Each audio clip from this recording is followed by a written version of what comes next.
Well, hi, everybody, and welcome to Lies, More Lies, and Damned Media Lies. The title of our podcast is a bastardization of Mark Twain's Lies, Damn Lies, and Statistics. We'll look at the sins of omission and commission of today's print, television, and digital media, in the line not only of Twain, but also A.J. Liebling, Alexander Colburn, and Beavis and Butthead. I'm Dennis Bro, journalist, novelist, film, television, media critic.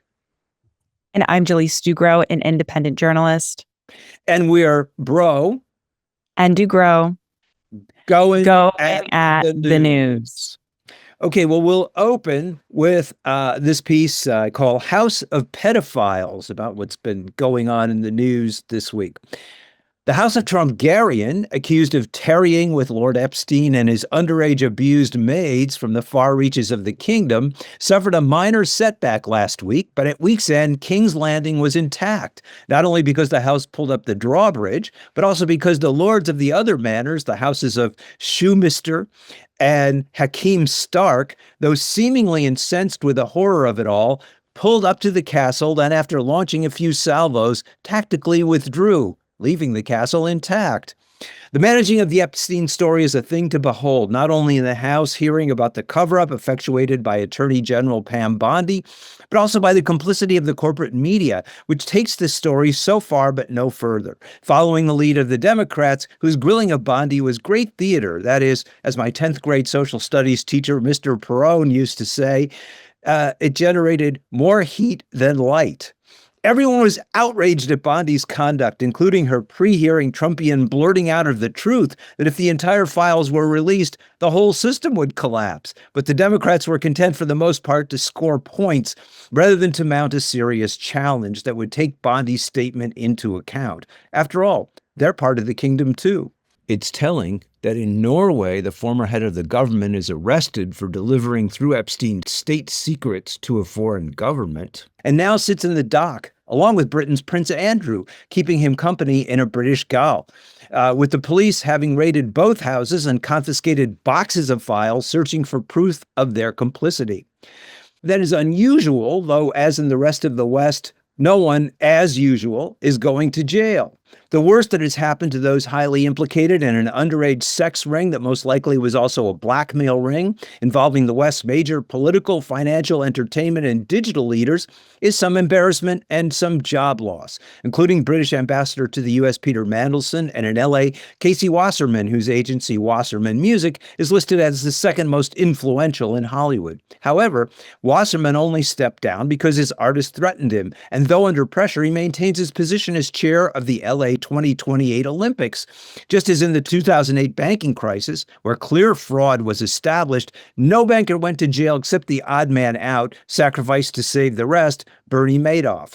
So what is being concealed?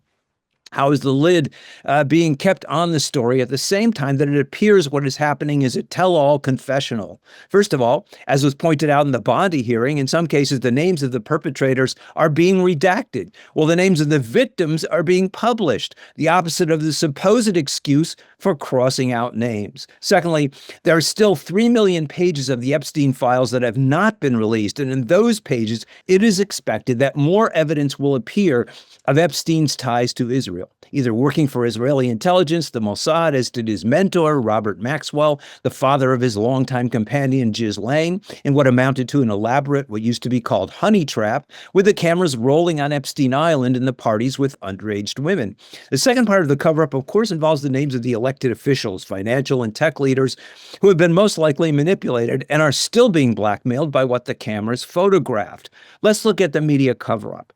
The New York Times ran a supposed tell-all story headlined, "The Price of Admission to Epstein's World, Silence," a magazine-length story that never once mentioned Israel and was astonishing for how little it actually revealed about anyone but Epstein. Again, we have the lone criminal, this scandal's Bernie Madoff. The accurate portrayal of whose obvious guilt and complete sliminess asks us to go no further.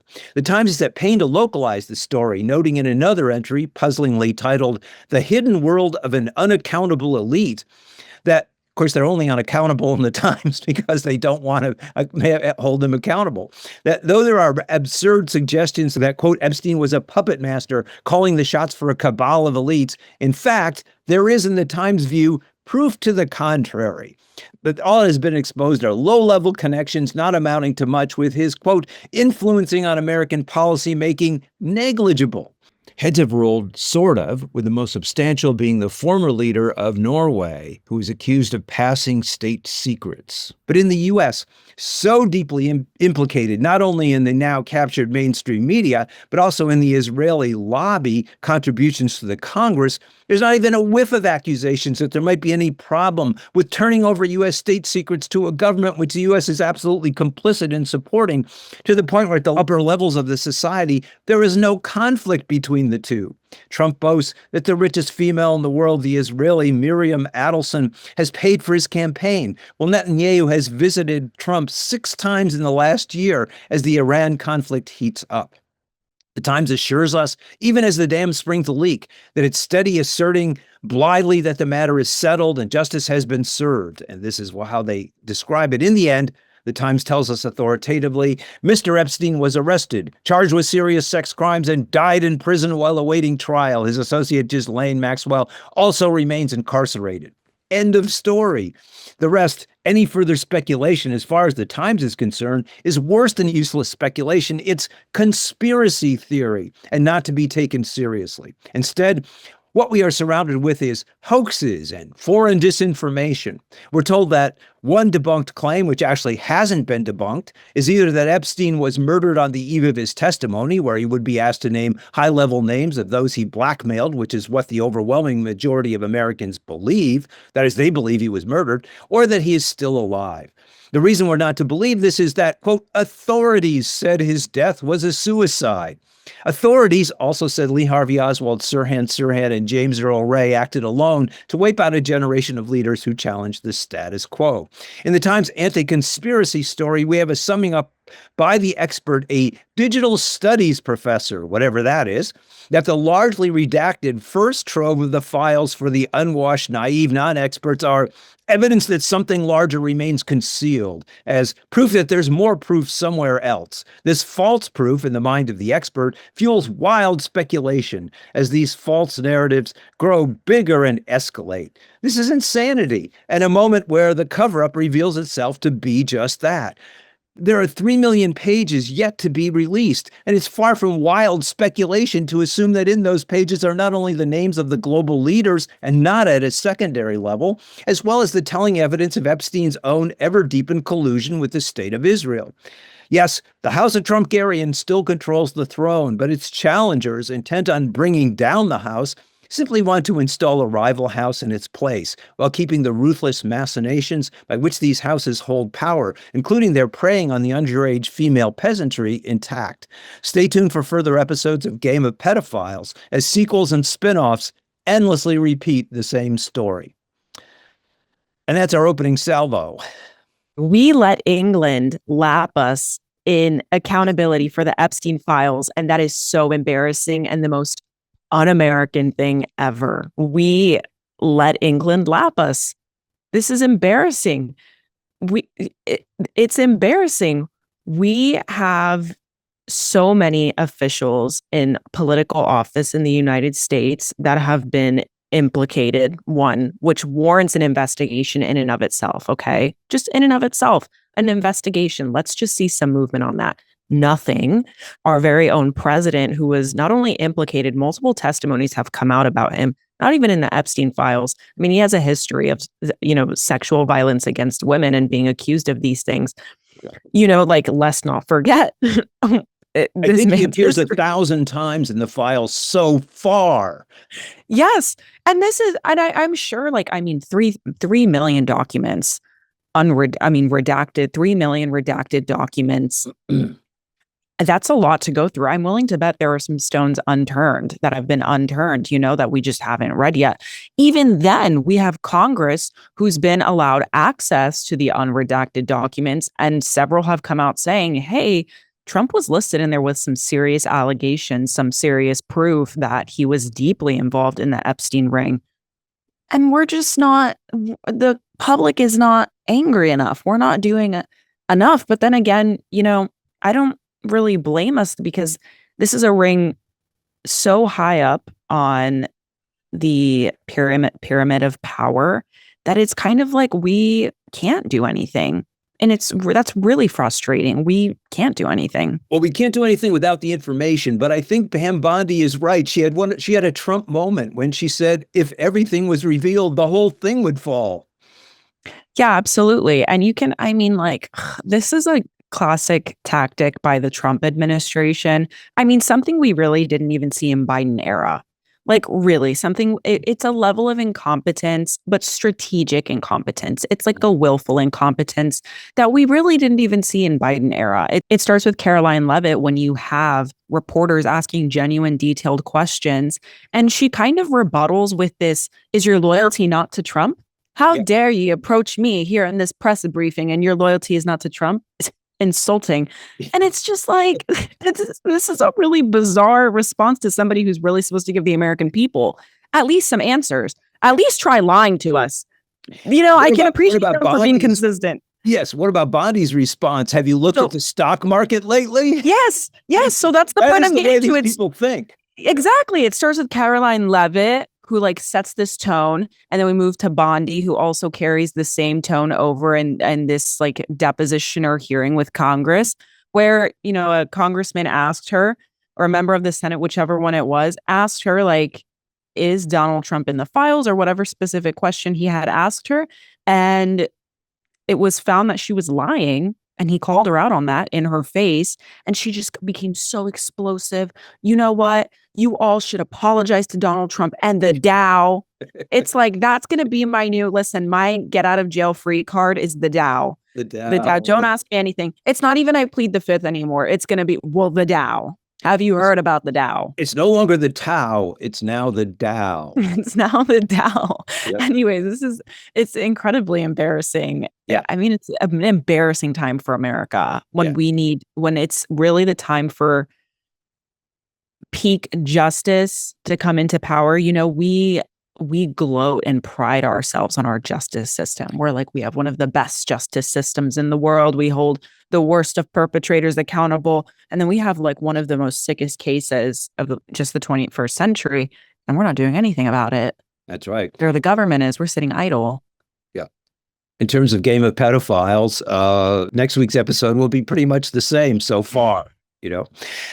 So I want to turn it over to you now, Jalyssa, for your segment. Yes. So this segment kind of piggybacks off of what you were talking about, but this specific one is called the Narratives Watch. This segment is going to be about tracking the narratives and media framing through words, through actions inside of the media, and how we navigate that and how this affects the people's perception, and especially around controversial topics like this. So today's theme on the pod appears to be all about power, presidential power, political power. And as Dennis, you previously mentioned, one of the most controversial names that is still connected to the Epstein file is Ghislaine Maxwell. Currently serving a 20-year prison sentence for sex trafficking, is reportedly seeking a pardon or commutation from Donald Trump. And in doing so, she's offering something quite explosive, a testimony that she claims could speak to the innocence of Trump and others tied to Jeffrey Epstein. Her legal team has signaled that she's willing to provide a testimony, including statements that they were not involved in wrongdoing connected to Epstein, but only in exchange for a pardon. Trump has not ruled out this pardon. He has said that it's something he's allowed to do, but he hasn't acted, and the political backlash has been extremely widespread. But this makes sense. The idea that we could offer leniency to a sex trafficker is not something that would quite surprise me. And if the media and public were in an upheaval or uproar about this, I could understand why. So here's the play in plain terms. Trump hasn't ruled out a pardon for Ghislaine Maxwell, but he also hasn't committed to one. And this is a classic strategic ambiguity, leaving his position so vague so he keeps all options open.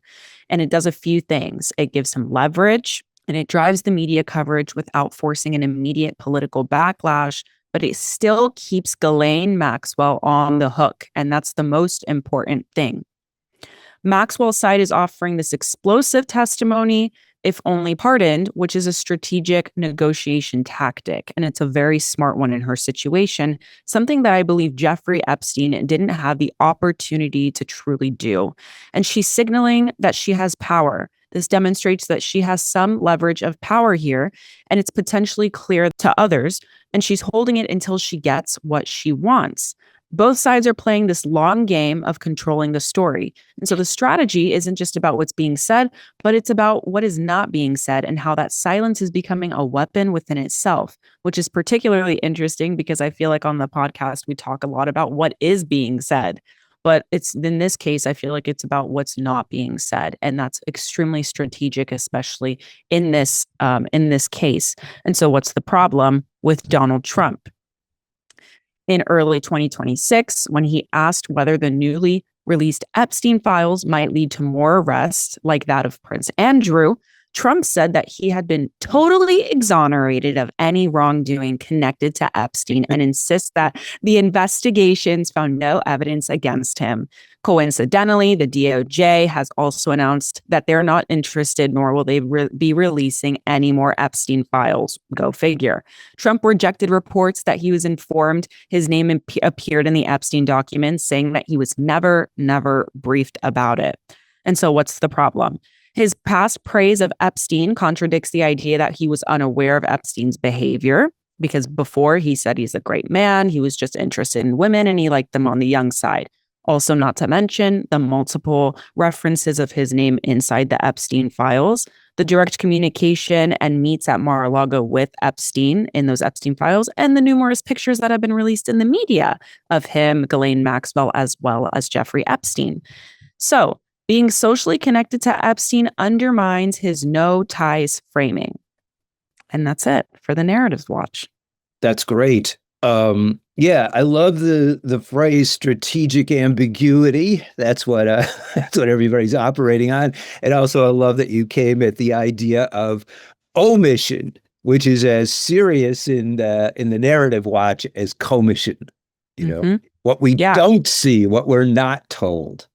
Exactly. And I think it's so important to really call that out and look at exactly what they're not telling us. What they're not telling us is more important than, I feel like is just as important, not more important, but just as important as the things that they're saying, because it's you're complicit when you're not confessing, or obviously it's still a lie if you're not telling the whole truth.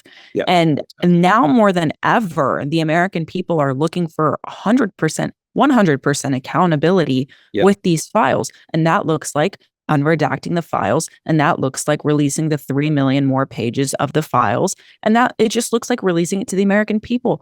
It's still not enough that Congress is the only one that have access to the files unredacted. That's not enough. It's not enough.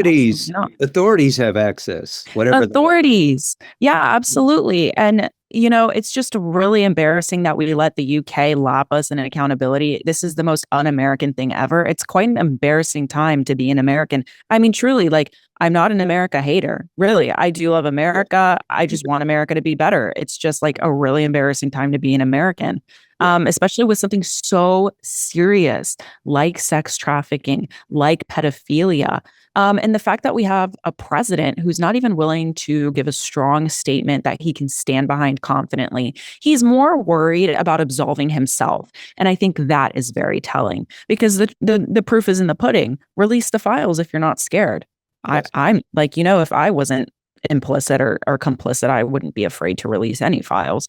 But it's really sad that we have a president who's not willing to give a strong statement he can stand behind and, at least do something about it. Yeah. We're not doing anything. I think they may have worked out something, because Ghislaine did appear before a committee, and what she did was she took the fifth on every question that they asked her. Yes. So can she then be pardoned? Or maybe it was that, okay, somebody who does a really good comedy column, the night before she was at Pierce said, it's too bad about Ghislaine's suicide. we really liked her, and now she's dead, because of course that's what happened to Epstein. But the other thing is, so we don't know what's going to happen, By the way, this is going on in Israel right now. Netanyahu is asking to be pardoned. by the president. But the president said, look, you haven't been convicted of anything yet. I'm going to go by the rule of law. You can't be pardoned until you're convicted. So until she says something, can she really be Well, she's in jail, so she could be. But the other thing is, Ghislaine would not be necessary if the actual victims could testify and were free of being sued. If they were granted immunity to testify, they could tell the truth, and they're all ready to, but they aren't.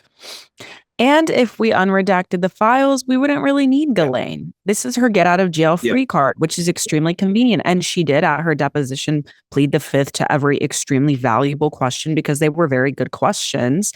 They were very good questions, and she denied every single one. Only then after that, her lawyer released that statement that she pled the fifth on his advice. He advised her to plead the fifth so that she could try to strike a deal to significantly reduce that 20-year prison sentence, or to be absolved totally and be granted a pardon. I went through the Epstein files myself, and I'll send it to you so that you can go ahead and link it in the podcast, of communication between some FBI officials where they said, like, we got her, Ghislaine's in prison. And one of them said, just keep her alive, which is really interesting. I don't know whether that would imply that somebody else would hurt her or she would hurt herself, but or that someone, let's say unnamed, who knows the secret of the Epstein files, quote, committed suicide, which the majority of Americans don't believe.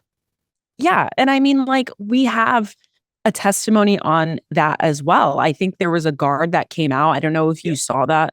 Very famously, a guard came out and said, like, hey, some suspicious stuff went on. I went out, they turned the cameras off. I saw somebody being wheeled out. Like, we can't ignore that. That is extremely, I mean, like, they think we're stupid, the cameras went off and then he was gone. Well, the Times just nakedly asserts it's been debunked. And it hasn't been debunked. There are a good many questions to be answered around this. And its answers we're not going to get anytime soon, unfortunately. Yeah, it's too bad. Okay, so let's move on to our next section, Times Watch. And thank you for our narrative watch. That's really important.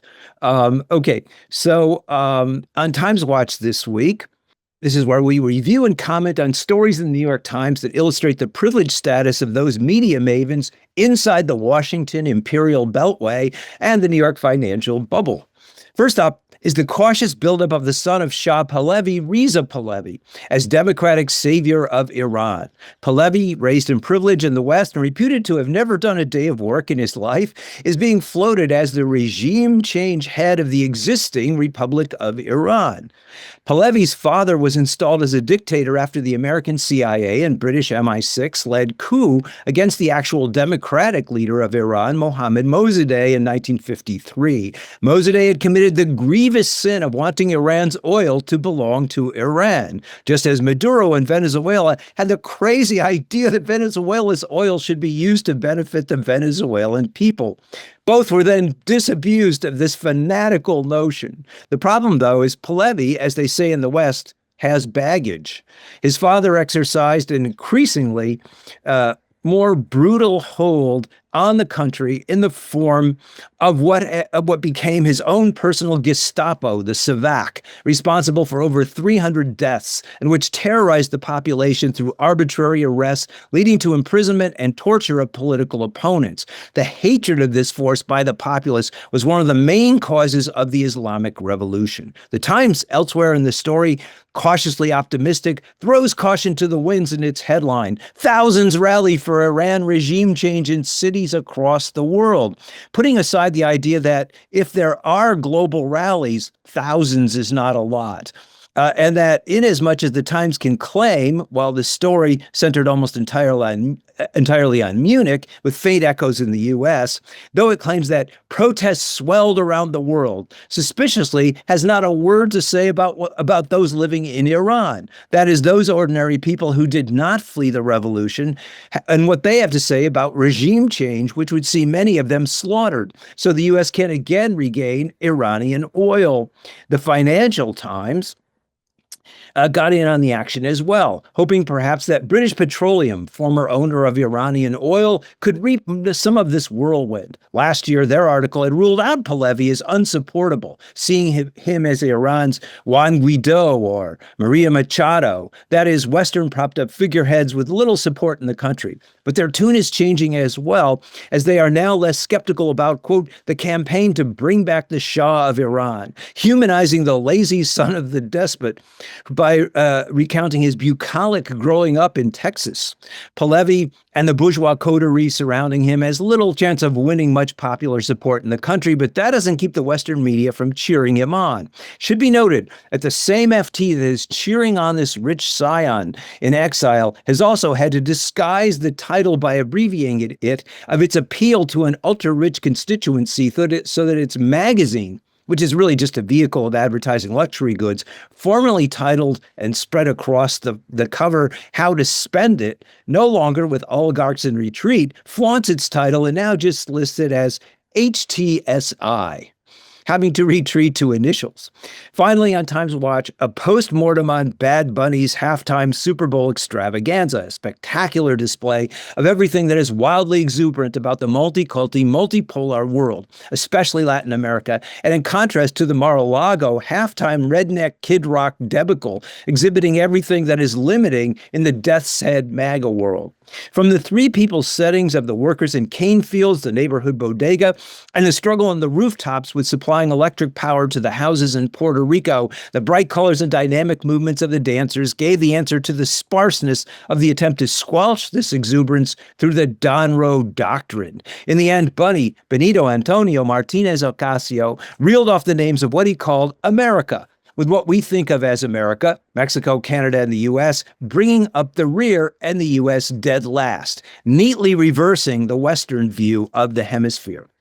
The Times musical review of the event with longtime old hand John Perales was well thought out, but a follow-up story on how the National Football League came to select Bad Bunny missed the boat. Yes, he is hot, having won a Grammy and boasting excellent sales, but there's another factor in the decision that was not just the NFL, as the story claimed, bowing to its surrogate programmer, Jay-Z. The NFL is looking to expand, and one of its hopeful markets is Latin America, the sign of which was the league's 2025 opener between the Chiefs and the Chargers in São Paulo, Brazil. In that sense, Bunny's listing of all the Latin American countries, which, by the way, equally included Cuba, which the U.S. is currently attempting through embargo to genocide, is also a league marketing gimmick. Not saying that the spectacle itself did not transcend the business ploy, but it is naive not to recognize it and to present the NFL, this more than $23 billion enterprise, as subject to the whims of a single promoter, and that doesn't tell the whole story. And that's this episode's Times Watch. Really interesting when we're talking about the part about the Shah of Iran and wanting to take over, rule over Iran again, which is definitely engineered by the United States, and it's extremely clear of such. I mean, even historically, through like UK and United States intervention, we instilled the Shah. And we even, all of these tensions with Iran now, it's just kind of ironic. We actually gave Iran a start to their nuclear program. And it's just really interesting that through our own unraveling, now like we're at odds and ends. And it's just really interesting when you look at the timeline of everything. Anyways, I think given what we're talking about Epstein, it's a little hard to tell whether Trump's massing of the troops to attack Iran is the cover up for the Epstein files or whether the Epstein files are the cover for attacking Iran. That's a really interesting point. And vice versa. Either could be true no matter which way it goes. That's actually a really interesting point. They could potentially cover themselves up, cover each other up. And I think this is a really interesting tactic to overwhelm people in general, because I mean, even myself just tracking it as a journalist, like it's so overwhelming emotionally, psychologically, like I can't even keep track because we keep going back and forth with diplomatic meetings for the nuclear program. And then it's like, we're going to release the files. We're not going to release the files. And I'm like, hold on here, because both of them deeply affect Americans, but not even that. The Iranians, who I've seen so many opinions from Iranians, right? Like I've seen many that are like, no, I don't want any change. And there are some that are like, yes, I don't want to be ruled this way anymore. And we want change. But all across the board, they don't want, and it shouldn't come from the United States. That is for them to deal with, right? The same way in Venezuela. That has nothing to do with us. Choose whoever you want, because I'm willing to bet when you choose that, it'll last longer and you'll be happier. We don't understand that. We don't know how to not intervene. Exactly. Yes. We never met a war we didn't like. As Oh my Lindsey God, yeah. Graham says every week. You know, the other thing about the nuclear is that Obama had secured a treaty which worked. Trump came in and disrupted it, and now is in talks about the Iranian nuclear program, which, you know, the Iranians agreed to test to monitoring, which Israel, which definitely has the bomb, does not. But Trump disrupted it, and now it's his shifting excuse to invade Iran. We had the proposed agreement. Iran agreed. The United States backed out and said, never mind, this isn't working. And it's because they realized they needed something down the road. Yep. And it came from conflict with Iran, which is extremely convenient. The entire Iran, we have made Iran like our own personal pet project. And again, like the word embarrassing doesn't even do it justice, but it's just kind of pathetic at this point. Giving them their nuclear program, installing the Shah. Then Israel was created. Then they overthrew the Shah. Now we have problems with the ties between Israel and Iran are completely severed, because we don't have our own appointed monarchist in there that's working basically for the United States in the Middle East. And it's just like now they're kind of the last person. They're the last country really standing against imperialism and United States colonization. And so for that, I'm all for that. Like you should probably absolutely resist that, because we see through the United States, they have a really poor track record when they intervene in any country. It's usually left worse off or just worse than it started. If not even worse, it's just ends terribly. Yeah. And it's really sad. Then we're like, ugh, we have this image. The regime destroyers, but they are never regime builders afterwards. Yeah, we are arsonists and we love to pretend to be the firefighter. Yep. And not many people understand this. And then at the same time, and I mean this globally for immigrants from all across the world, then we have immigrants in America and we're like, ugh, like, why do we have all these immigrants? And it's like, these immigrants are here because we're there. Yeah. We're arsonists. We set the thing on. We set the thing on fire. Then we come put out the fire, and what's left? A charred, ruined building, and we just walk away. And then we walk away, and then we don't understand why they're looking for better opportunities, or why they're trying to provide for their families, and we're like, ooh, get out of our country, like. It's just really embarrassing. It's truly an embarrassing time for America. It is really, yes. Also, on the note of Bad Bunny, also really interesting that.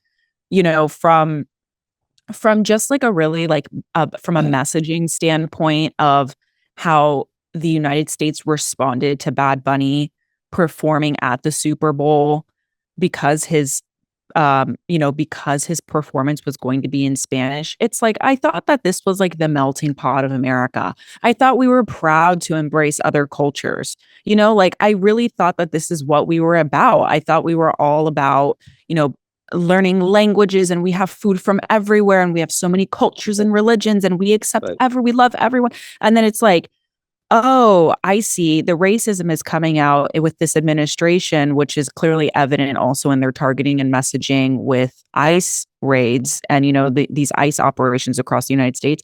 And I think that having, a performer that only spoke Spanish kind of went against what they're against. Mm-hmm. It wasn't exactly what they were totally for. But I mean, with this, then they countered that with their All-American Super Bowl halftime show, which the ratings were extremely poor. Did you watch that? I saw some clips and it was really disgusting. It was a concert you did. It was the concert of the year that you did not want to be at. Exactly. Like, And you know, it's I don't know if you know or not, but Kid Rock then arranged a tour to take advantage of this thing, right? And the bands started dropping out. They had to cancel South Carolina because so many bands dropped out. They don't want to be associated with him anymore. yeah, I saw that because These are you know redneck what? bands. Yeah, absolutely. And like I've personally, I know everything is political. Like I mean, it really is. If we think about it, it is political. But when I look at the Super Bowl, I'm like, oh, this is fun. Like it's fun. People are performing. Like Shakira performed. Like I think at one point Katy Perry performed, and I'm like, this is fun. Like cool. And it's like theirs was just political and bias written all over it. It was very spiteful. It was in response to Yep, just like, I that's right. hate you and I hate that you're speaking Spanish. And for that, I'm going to make a really cruddy alternative halftime show. And you're right. So many bands dropped out because, and I think one released a statement, I'll try to find it, that said, we don't associate with the messaging or mission that you guys are making this entire halftime show about. Because yeah, it wasn't for like, hey, like that's cool if you also want to watch this. We have like our own like it wasn't even about that. It was just a counterintuitive, spiteful halftime show that was rated really poorly. Yeah. Nobody liked it. And I think Nobody even watched it. yeah, and I think even I watched it. Is that what you said? No, I said nobody watched it. Nobody watched it. And I think even a commentator on Fox News was like, he did good. And I was like, if Fox News is telling you like you kind of did good, like you guys are kind of failing really badly. Yeah. Fox News is saying you did it pretty okay. I just said one way of reducing it is hate versus love. I mean, the most basic, you know, Absolutely. and love triumphed. You know, Love, the other thing love is, as a comedian said, what's the worst that could happen? You could learn a few words in Spanish. Oh, yeah. And the other thing is, there are many studies that say in the next 4 years, by 2030, the majority of Americans, the majority language spoken in America will be Spanish. I think that's a good thing. Get ready for it. Yeah, absolutely. And I think like it's something we can't, I mean, America historically is built on the backs of indigenous and native peoples, you know, and as well as Hispanics. That's just true. We came here, we uprooted and Chinese. And Chinese. Like this is what America America originally was and what it was founded on. This is the culture that it was founded on. And we came and just made it inherently American. And we were like, no, this is a Christian white nation. But I think like we have nationalists that are truly afraid of that fact that you just told me about speaking Spanish in the near future. But, you know, it's just really like, it's kind of like AI, like just embrace it because it really is the future. Yeah. And it's like, it's going to be like a superpower. And I don't think there's anything wrong with that. And I mean, to the point that I made earlier, it's extremely contradictory and this double standard that it's like we love immigrants, then we hate immigrants, then we want to deport them. Then we're like all about inclusivity. And then it's like, hey, for my political gain, I'm not really a fan that he speaks Spanish. And it's just this like really, it's just this back and forth thing that we use this community as pawns. We really do. It's true. Yeah. Yeah. And, you know, Bad Bunny is that community speaking back, but in a great way and saying, look at the vibrancy of this community. You would do better to embrace it. Absolutely. And also on a closing note, can we just say, not that Puerto Ricans want to be a part of the United States because I'm Puerto Rican. My family was born in Puerto Rico. Like I'm fully Puerto Rican and also Cuban. We can get into Cuba next pod. So this is really interesting. Yeah. But not that Puerto Ricans were colonized by the United States. But also it's a Commonwealth of the United States, guys. Like he is a US citizen. Why are we right? Like what is this rhetoric around that it's like he's a dirty immigrant and he's just not one of us. It's like, buddy, he has an American citizenship. Yeah. Yeah. Like, what do you mean? So, yeah. I mean, Stupid much, yeah. Stupid much for real. Like, that's really the only way to put it. Like, are you stupid? Because this is a fact. He's American. And if he's an American, embrace your fellow American. Yep. Yep. Okay, we'll move on. So I want to talk about, in our concluding segment, 2 television series. And this review is called Your TV is Helping the Police Watch You.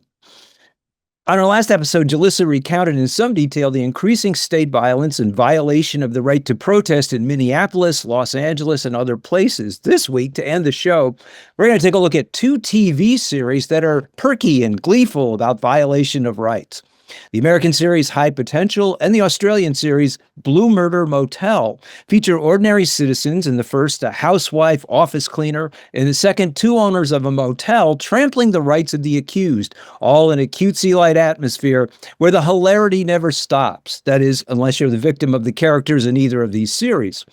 High Potential, which is a hit on ABC and was renewed for a second season, follows the fun escapades of Morgan, an overnight janitor at the LAPD with an IQ of 160 and by day a mother with 3 kids. The series, a combination of more standard ABC Disney family melodrama, that is the network on which it's housed, and CBS police procedural, begins with a series of role reversals.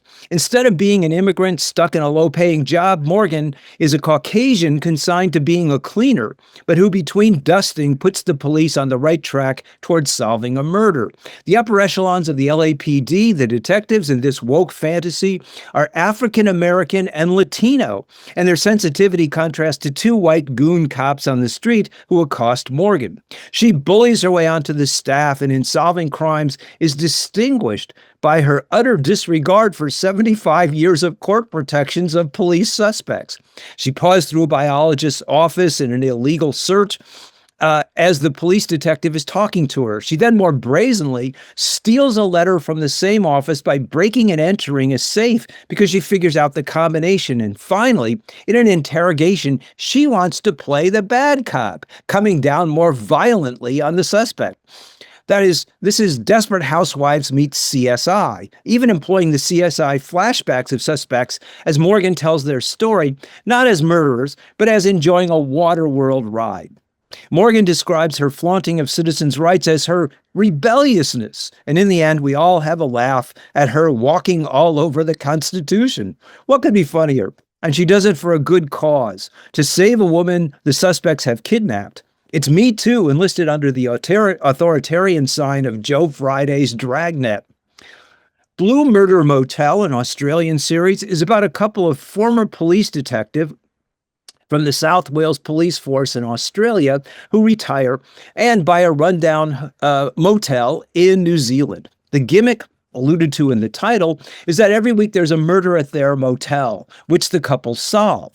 The way Peter and Vanessa Coleman solve these crimes is, as in High Potential, by using their status as civilians to spy on and trample over the rights of their guests at the motel. In this combination of romantic comedy and detective series, Vanessa especially is the more aggressive, grabbing hold of one guest's arms and twisting it to stop a verbal confrontation that even Peter, her husband, thinks is too much on her part. She later breaks into the room of a suspect couple and steals the woman's lipstick to be used later as evidence against her. Peter, standing guard, calls to warn her the other couple is outside, putting us, the viewers, in the position of sympathizing with her breaking and entering and hoping she gets away with it. Later, Peter, in unclogging the suspect couple's drain, finds the missing piece of evidence that seals their guilt, and he suggests they simply install cameras in the rooms to spy on all their guests, which Vanessa resists because it will kill the fun vibe. The pilot ends with the 2 dancing under a disco ball, highlighting their romance, which is enhanced by their combined flaunting the law. In our modern police state, this is called a romantic interlude. It's not often that a TV series spills directly into the headlines, but the New South Wales Police Force, from where Peter and Vanessa retired, is in the news for the brutality in which they assaulted demonstrators during a rally to protest the royal treatment of the Australian government for the president of Israel, Isaac Herzog, who they accuse of perpetuating genocide. Even the Australian mainstream media, describing the protesters as being punched, pushed, and arrested, questioned whether this was excessive use of force. Though it's interesting to note that ABC, the Australian broadcasting company, there on the ground, ran with this story questioning the police, while the BBC, the British broadcasting company, in their story defended the police, drawing attention instead to what they called protest violence. We also have the LAPD Morgan's Force accused of violent treatment of ICE protesters, with a woman just recently shot in the face by police. These two series then make light of ongoing violence as protesters ramp up dissent against governments which are becoming increasingly hostile and belligerent. And they do it in a way that makes police flaunting of rights fun. After all, to demand the police honor the rights of protesters, as we all know, is for the police killing their vibe. Though the problem, of course, is what constitutes their vibe. And love that last sentence. Though the problem, of course, is what constitutes their vibe. Love that last sentence. Yes. Incredible. Yeah, I think these things are really, it's really good to point them out. And I think they're sinister, actually, you know? They slowly seep through the public consciousness, and they make violation of rights kind of cool. Yeah, I think I said in our previous podcast that we're kind of an unserious generation in some ways, that we've like memeified and televised and kind of like episoded very real problems to the point that when you see something that actually happens in real life, like these protests and stuff, it's not like, wow, this is a grand injustice to the United States and the American people, and infringement on their right to protest and right of free speech. It's going to be like, I saw that in 911. Oh my gosh, I think I saw this episode in Criminal Minds. And it's like, right. Girl, like that's not what this is about. Why are we soft launching that these things are okay? I know it's also really interesting, obviously, the framing between ABC and BBC, but it's obviously because, I mean, we know, the backers, but also the like overwhelming agenda behind each of those. They're not like too far off from each other, but I can understand the distinct difference in like the neutral language versus the biased language towards one side. But even then, I think they couldn't get away with it on the ABC because people could see the violence in front of them, but on the BBC, well, who knows, in Britain. Yeah, absolutely. And I mean, Britain is, I've just seen everything go. I'm sure you've seen all the images coming out of Britain. I mean, they are beating protesters, beating in the masses protesters, water hosing them. It's absolutely insane. And jailing so many journalists. Oh my gosh, I know so many journalists that have been pulled from their home just for commenting on Palestine and the genocide and Gaza, for things like that they have never taken to the streets or anything. And so it's kind of the same doctrine within Palestine that we're going to lose journalists and real people on the ground giving us the information and images coming out that obviously ABC must just be better at providing and not cracking down in the way that the UK is. I don't even know if cracking down is like an appropriate term for the UK. It makes it sound like they're warranted in their cracking down, but it's just not. It's an infringement. Yeah. Yes, it's true. Yeah. I mean, it's just horrendous the way this does, as we said, seep into the consciousness, as you said, wow, this is just an episode of CSI in front of my eyes. Yeah, exactly. And so it becomes not real to us. And I think that this is this plays into the larger tactic of desensitizing the populace, to the point that we get comfortable watching it on TV, looking at police violence on TV. Then it becomes a movie. Then it's just an industry. Then it's like my favorite actor plays that cop. When we kind of like ignore the real systematic problem here and these institutions that perpetuate this violence. And so, yeah, I mean, I would totally agree with you. It seeps into the conscience. And I just think it's a broader tactic to desensitize us and kind of exhaust us. Yeah, and just to give a little history in the media, this it's always been there since the 50s, the McCarthy period. We started out with validating the fugitive outsider, and these in these films were sort of in the noir films were siding with them. Then we went to the police in the 50s. Well, that kind of disappeared for a while in the 60s and 70s, but it came back after 9/11. After 9/11, there was this whole thing on television where everything, especially on CBS, had to be the police, had to be some sort of validation of the police. And it started looking like the 1950s again, and it's continued. Yeah, history repeats itself. Here we go. Yep. So I guess it's time for us to sign off. We've probably said our piece, and we got to give the audience a break. Well, I'll just say this is Bro And DuGro Goin at the news. And we'll be back next time with more lies.